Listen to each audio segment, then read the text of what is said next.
Saudara-saudariku yang terkasih dalam Kristus, selamat berjumpa kembali dalam Renungan Harian Katolik di hari Rabu 4 September 2024.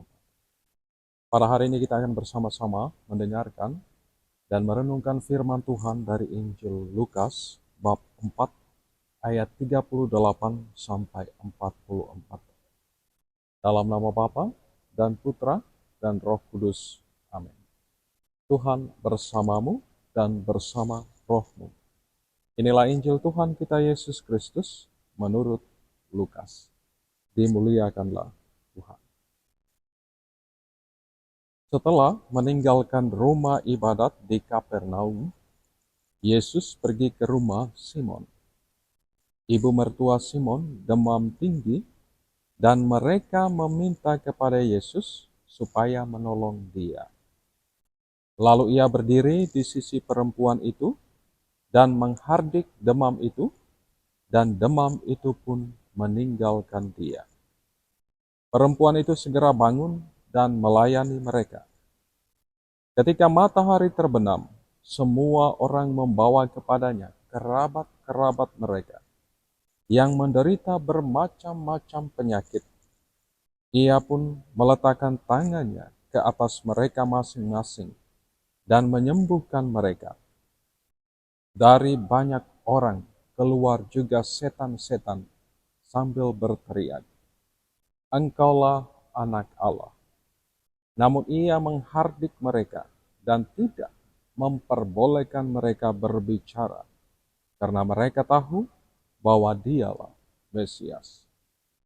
Keesokan paginya, Yesus berangkat dan pergi ke suatu tempat yang terpencil. Orang banyak mencari dia. Ketika menemukannya, mereka berusaha menahan dia supaya jangan meninggalkan mereka. Namun ia berkata kepada mereka, "Untuk kota-kota lain juga aku harus memberitakan Injil Kerajaan Allah, sebab untuk itulah aku diutus." Lalu ia memberitakan Injil dalam rumah-rumah ibadat di tanah orang Yahudi. Dimuliakanlah Injil Tuhan. Terpujilah Kristus. Saudara-saudariku yang terkasih dalam Kristus, mungkin masih segar dalam ingatan kita ketika dunia pertama kali dihantui, diserang oleh wabah COVID-19. Kita semua kebingungan dan hidup penuh dengan kecemasan dan ketakutan. Segala daya upaya manusia tidak sepenuhnya membebaskan kita dari ketakutan, kecemasan akan bahaya COVID-19. Dalam situasi tapal batas, ketika kemanusiaan kita sungguh tak berdaya, kita akhirnya menyadari kerapuhan dan kelemahan manusiawi kita yang tidak berarti apa-apa tanpa pertolongan dan bantuan Tuhan. Kita menyadari bahwa kita membutuhkan rahmat dan berkat Tuhan dalam seluruh hidup karya perutusan kita di tengah dunia ini. Saudara-saudariku yang terkasih dalam Kristus, perikop Injil yang kita dengar bersama hari ini mengisahkan para murid yang meminta kepada Yesus untuk menyembuhkan ibu mertua Petrus yang sedang sakit. Permintaan ini tentunya didasarkan pada iman para murid itu sendiri, bahwa Yesus Tuhan dan Guru mereka mampu mengatasi segala kesulitan, penderitaan, dan penyakit yang mereka alami. Iman para murid sungguh mendatangkan mujizat. Ibu mertua Simon Petrus sembuh, dan pada akhirnya membuat semakin banyak orang datang dan percaya kepada Yesus dan mendapat kesembuhan dari segala sakit penyakit mereka dan dari kuasa setan. Karena peristiwa iman yang begitu besar mereka alami, maka mereka pun menghendaki agar Yesus tetap tinggal di kota mereka. Ketika mereka menemukan Yesus, mereka berusaha menahan dia supaya jangan meninggalkan mereka.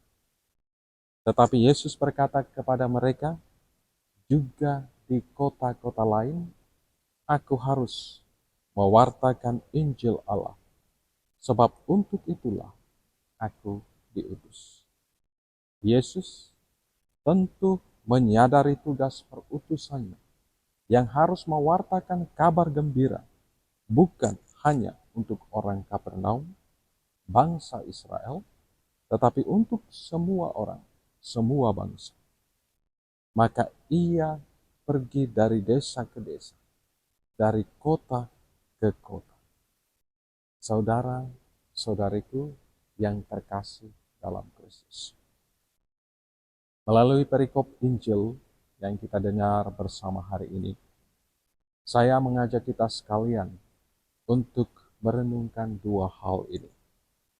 Yang pertama, dalam keadaan apapun, hendaknya kita tidak pernah kehilangan harapan dalam Tuhan kita, Yesus Kristus. Kita harus percaya bahwa Tuhan Yesus yang kita imani sanggup memulihkan, sanggup membebaskan setiap kita dari segala kuasa sakit penyakit, dari segala kuasa kegelapan, dari segala kuasa setan dan kuasa dosa. Hanya Tuhanlah yang berdaulat penuh, berkuasa penuh atas hidup kita. Tidak ada masalah yang tak terselesaikan dalam nama Tuhan kita, Yesus Kristus. Karenanya, mari jangan pernah kehilangan harapan dalam situasi sesulit apapun yang kita hadapi dalam hidup ini. Mari datang pada Tuhan Yesus. Pertolongan kita dalam nama Tuhan yang menjadikan langit dan bumi. Hal kedua yang boleh kita renungkan bersama pada hari ini adalah Tuhan terus bekerja dalam hidup kita dan juga dalam diri saudara-saudari yang ada bersama kita. Karenanya kita hendaknya menghindari yang namanya kesombongan rohani yang berpikir picik dan sempit bahwa kitalah yang terbaik atau bahwa Tuhan Yesuslah hanya milik kita, keselamatan hanya milik pribadi kita. Memang iman kita akan Yesus tentunya bersifat personal. Tetapi iman yang personal ini tidak boleh menjadikan kita menjadi pribadi yang ingat diri. Tetapi kita harus selalu membuka hati, membuka diri akan kuasa Tuhan bekerja di dalam diri kita dan membuka hati, membuka diri kita untuk selalu mengasihi dan mencintai sesama yang ada di sekitar kita, khususnya mereka yang sungguh-sungguh membutuhkan pertolongan. Berkat Tuhan beserta kita sekalian, Bapa, Putra, dan Roh Kudus.